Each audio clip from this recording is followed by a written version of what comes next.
Dito sa Java program natin ngayon, ang gagawin natin na klase ng program is access control siya. So, titignan natin dito if yung isang tao is puwede ba siyang, ma-granted yung access niya sa isang restricted na area, okey? So, yun yung pinaka-basic na problem natin dito. Ngayon, ang solution natin dito, ang user dapat natin must have a ID, 'yan.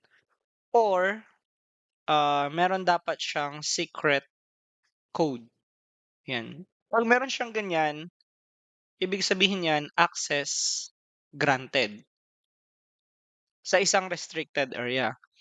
While kapag, wala naman siyang ganyan and then nasa blacklist siya, ibig sabihin, denied yung access niya. Okay, so 'yan yung magiging parang guide natin sa program na ito. So ang unang gagawin ko is magde-declare muna ako ng scanner kasi ire-receive natin yung input kung meron ba siyang ID, kung meron ba siyang secret code, or blacklist ba siya. So gagamit tayo ng scanner. So we can use yung scanner kasi nag-import tayo ng scanner dito sa taas. Now, ang pangalan ng scanner ko is input.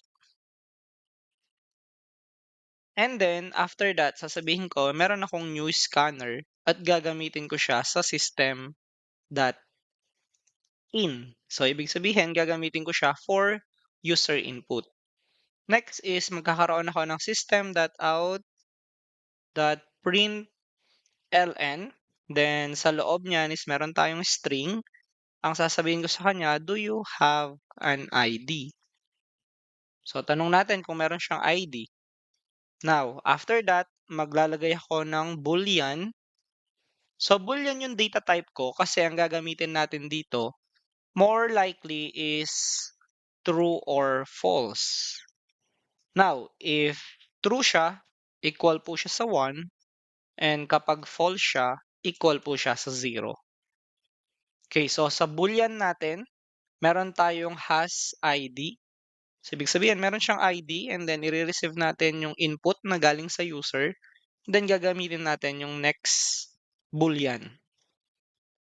Bakit next boolean? Kasi boolean po ang data type natin.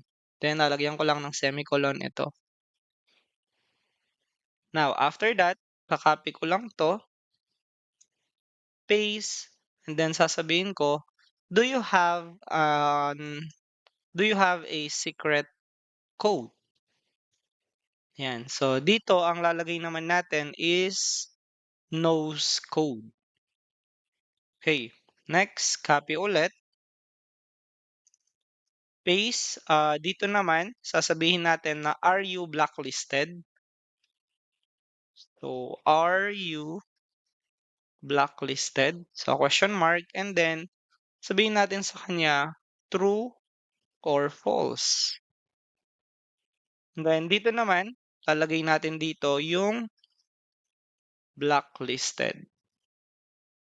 Yan. So, yan yung mga variables na gagamitin natin. Now, after that, magkakaroon tayo ng condition dito. So, ang condition natin, manggagaling talaga siya kay Boolean access. Si access yung magtitingin kung meron ba siyang ID, kung meron ba siyang code, or kung blacklisted ba siya. So, yun yung trabaho ng access natin. Now, after kong i-declare yung access natin, equal ko siya ngayon, tapos maglalagay ako ng open and close parentheses. Bakit ko lalagay yan? Kasi magkakaroon tayo ng dalawang condition dito. And lalagay ko dito yung and na logical operator natin. And then, maglalagay akong not blacklisted. Okay, so yung variable natin dito. Okay, so kakopy ko lang to, paste. Yan. So after that is mag-semicolon ako. Then dito sa loob, kukunin ko yung has ID or nose code. 'yan. So, kung wala ka pang, idea kung para saan itong line na 'to at saka ito, tinatawag po natin silang logic operator or logic, gates, 'yan. So, sabihin natin logic operator. So, ang logic operator na 'yan, meron silang condition. Kapag gumamit ka ng ganito, ibig sabihin niyan ay AND gate. Okay. So, ang AND gate meron siyang rule. Ang rule niya ay dapat both of the variable should be true. Yan yung, rule niya. Now, kapag naman nakita mo ito, ang meaning niyan ay OR. Ang rule naman ng OR natin is, one of them should be true. Okay. Now, meron tayong pangatlong, logic gate or logic, operator. Ito yung exclamation. Ang ibig sabihin ng exclamation ay not.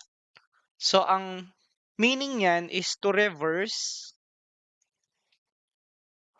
the logic value.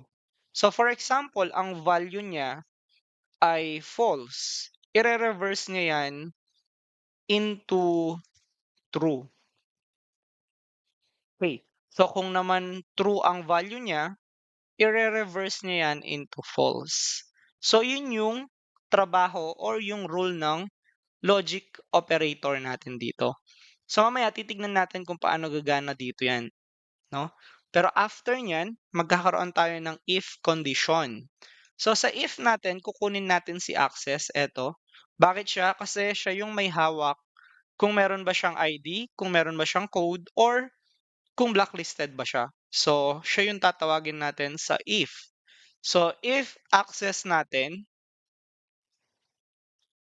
and then ang sasabihin natin ay system.out.println,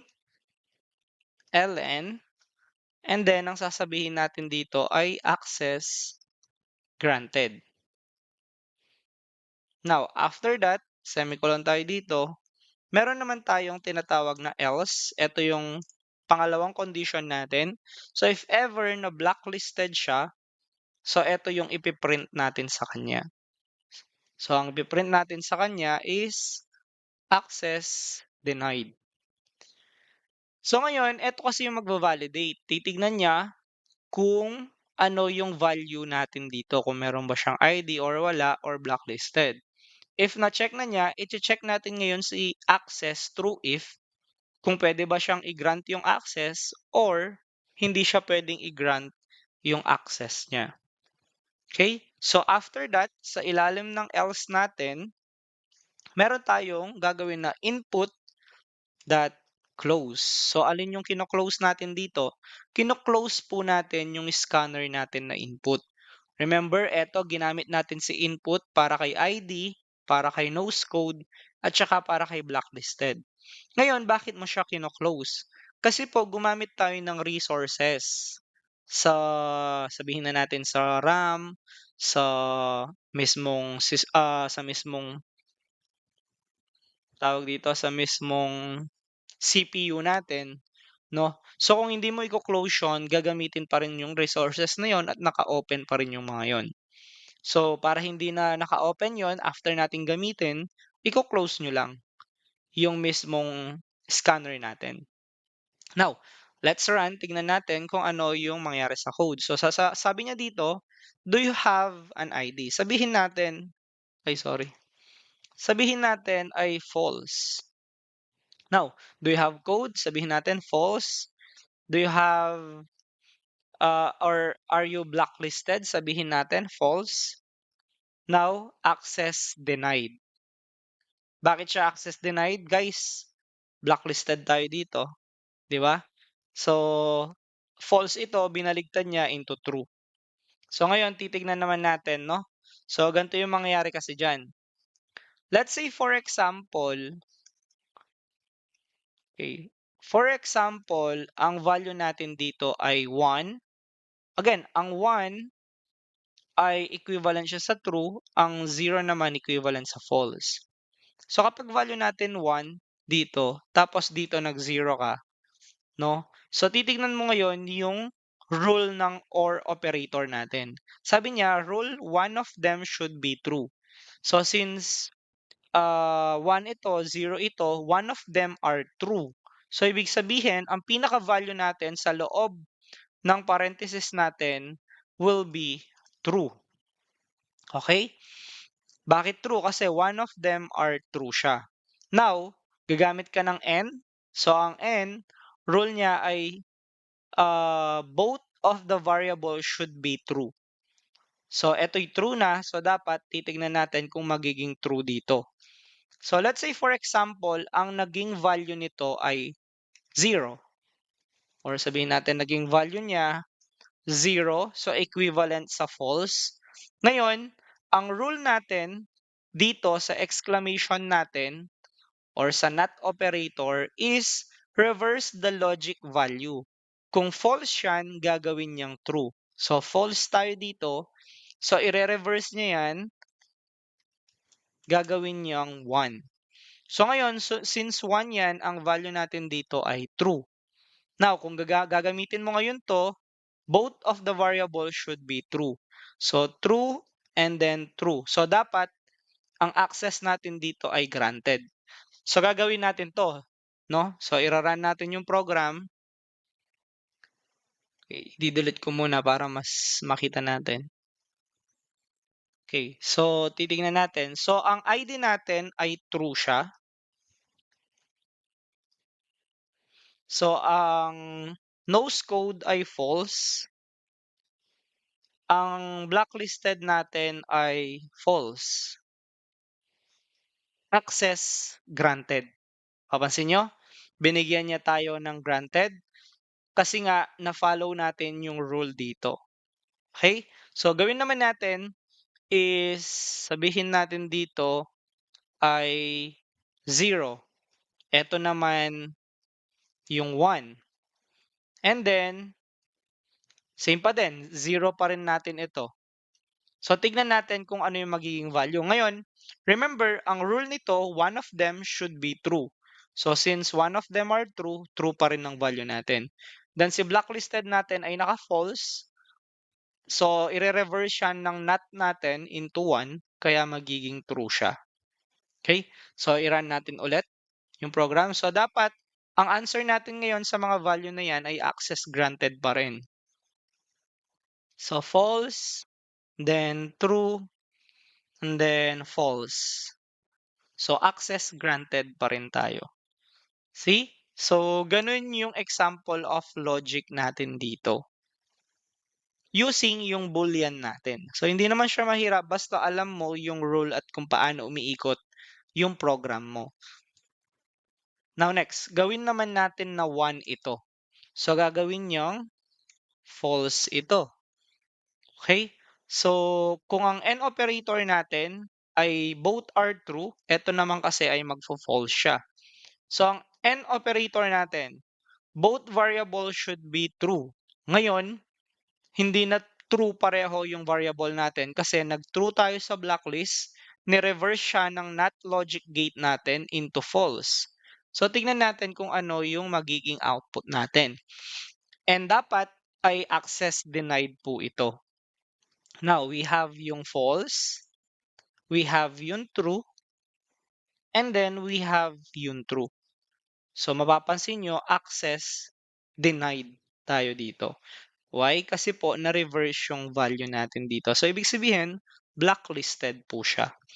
Okay, so ito yung example of logic gates natin pagdating sa Java programming po.